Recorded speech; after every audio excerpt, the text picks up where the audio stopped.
Salam Dharma, Namo Sankya Budaya, Namo Buddhaya. Yang saya hormati guru kami, yang Arya Bante Weradi Matira, yang saya hormati yang Ibu Bersama Nera, dan para Omo dan Wamani ataupun Ibu Pandita yang bertugas pada hari ini, segenap pengurus dan para umat yang hadir pada kesempatan fokus atau pulang bala pada kesempatan pagi hari ini.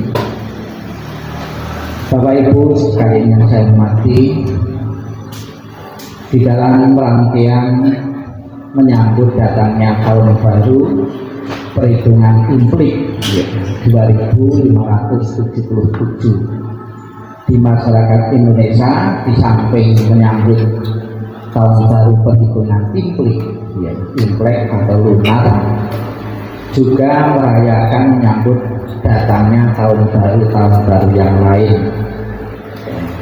Kita tahu ya, yang sering dirayakan perhitungan tahun baru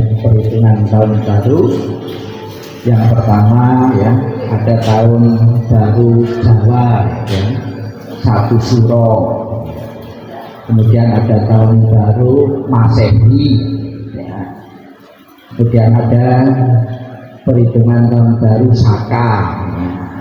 Kemudian saat ini kita menyambut datangnya tahun baru Imlek. Ada beberapa kalender yang dipakai ya untuk perhitungan di dalam tahun-tahun berdasarkan tradisi ya dari nenek moyang yang lalu. Ada yang memakai perhitungan peredaran matahari ya, itu tahun baru Masehi.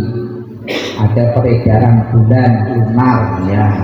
Ada yang modifikasi ya antara bulan dan matahari ya. Bisa menyambut tahun baru Imlek ya, khususnya ya masyarakat Tionghoa berbondong-bondong untuk datang ke kelenteng-kelenteng, ataupun sekarang bukan kelenteng saja, ternyata yang menyambut tahun baru Imlek kita bisa lihat di TikTok, di YouTube ya, yang menyambut datangnya tahun baru bukan saja di tempat kelenteng, namun juga di tempat-tempat ibadah yang lain. Di saat kami kedatangan wartawan dan juga dari kalangan non-Buddhis itu datang ke wihara untuk wawancara, sempat di saat diwawancara itu sempat kami kebingungan karena tanya tentang tema Imlek tahun ini apa. Saya pun lalu ya kebingungan ya. Kemudian saya mau terus terang bahwa sebetulnya perayaan tahun baru Imlek itu bukan dalam tradisi agama Buddha. Cuma kebetulan ya masyarakat Buddhis di kota itu kebanyakan dari etnis Tionghoa, maka mereka pun menyambut ya datangnya tahun baru ini. Dan di saat tahun baru ini dipakai oleh wihara-wihara ya, dan juga tempat lain untuk mengumpulkan umat itu jauh lebih efektif daripada kita membuat acara yang baru yang belum dikenal, yang belum mendarah daging ya. Momen-momen Imlek ini ternyata sangat ya efisien ya, dan juga efektif sekali untuk mengumpulkan umat. Ada beberapa aksesoris atau hiasan ciri khas tertentu di saat perayaan tahun baru Imlek ini. Kita bisa lihat Bapak Ibu sekalian ya, memakai dan melihat aksesoris dengan dominan memakai warna merah ya. Dan filosofi tenis ternyata warna merah itu mempunyai beberapa makna ya. Yang pertama sebagai simbol kegembiraan, kebahagiaan. Kemudian yang kedua dengan warna merah sebagai simbol untuk menolak bahaya ya. Malapetaka itu dengan menggunakan warna merah. Penggunaan warna merah untuk menolak bahaya malapetaka atau penyakit ternyata bukan saja dari masyarakat China saja, di Yahudi dulu ya, itu juga ada keluarga-keluarga yang ingin selamat itu rumahnya diolesi dengan darah domba, ya, darah domba, darah kan merah. Itu sebagai simbol biar malapetaka, penyakit, marabaya itu bisa lewat, ya. Itu dengan warna merah. Bagi masyarakat Jawa, warna merah itu juga ada maknanya tertentu juga untuk menolak hujan. Warna merah, coba kalau di desa-desa, terutama kalau pas jemur padi, ya, itu biar tidak turun hujan, itu dengan menggunakan warna merah, yaitu sapu lidi ditanggapi dengan lombok merah, ya, untuk menolak hujan. Kemudian juga di samping warna kita bisa melihat aksesoris di saat Imlek ini yang mengandung makna juga. Ada bunyi-bunyian yang keras, yaitu petasan atau mercon. Namun saya dengar untuk saat ini sudah tidak boleh lagi.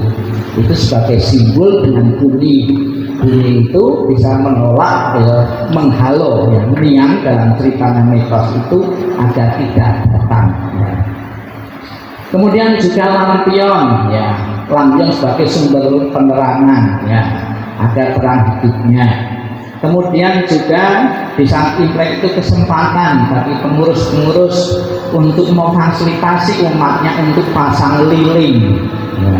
Ternyata ada beberapa kelenteng-kelenteng di saat Imlek ini lilinnya bukan cuma 100-200, ya, jutaan harganya, ya. Dengan menggunakan Imlek ini ternyata, ya, wihara ataupun kelenteng itu untuk menggali sumber dana dari umat untuk biaya operasional tempat ibadah tersebut, ya. Bagaimana listriknya bisa tetap nyala, kemudian pekerja-pekerja di tempat ibadah tersebut kelenteng tetap diberi gaji yang layak, kemudian juga mengadakan bakti sosial, yang dengan menggunakan dana yang terkumpul dari umat dengan bermacam-macam sumber, salah satunya dari lilin yang terjual tersebut, ya. Dan untuk pada tahun ini sesuai dengan perhitungan sio, ya, itu perhitungannya sio kuda api. Ada yang mengatakan sio merah, kuda merah karena api kan merah, ya. Ada beberapa harapan-harapan yang kepingin yang dicapai dalam tahun ini. Disebutkan, ya, sio kuda api ini tantangan dan juga peluang, ya, bagi dunia usaha, ya. Kemudian juga disesuaikan juga pergerakan-pergerakan atau perhitungan siklus, ya, pergantian tahun akan membawa nasib tertentu seseorang, ya. Nasib tertentu, makanya ada beberapa jong-jong, ya, yang ada di tahun ini, ada yang jong, ada yang beruntung tahun ini. Namun Bapak Ibu sekalian, ya, sesuai dengan ajaran Sang Buddha, kita pun tidak boleh 100% terpaku, ya. Tidak boleh 100% terpaku. Jangan percaya apa katanya kitab suci, apa katanya yang sudah tertulis puluhan tahun yang lalu, tapi apabila kamu selidiki, ya, kamu amati, ya, itu membawa manfaat bagi dirimu dan orang lain, membawa kebaikan bagi orang lain, jadikanlah sebagai pedoman hidupmu. Jadi Bapak Ibu sekalian, segala sesuatu itu bisa berubah. Dan pada kesempatan ini untuk menyambut datangnya tahun baru, rutin di tempat ibadah ini mengadakan poun sebagai simbol untuk menolak kesialan-kesialan, ya. Sebagai simbol menolak kesialan-kesialan adalah dalam bahasa Jawa atau ruwatan. Seseorang itu mempunyai sengkolo, mungkin dalam bahasa Buddhisnya itu mempunyai simpanan-simpanan keburukan, karma-karma buruk. Ini tidak dihilangkan, dinetralkan, ya.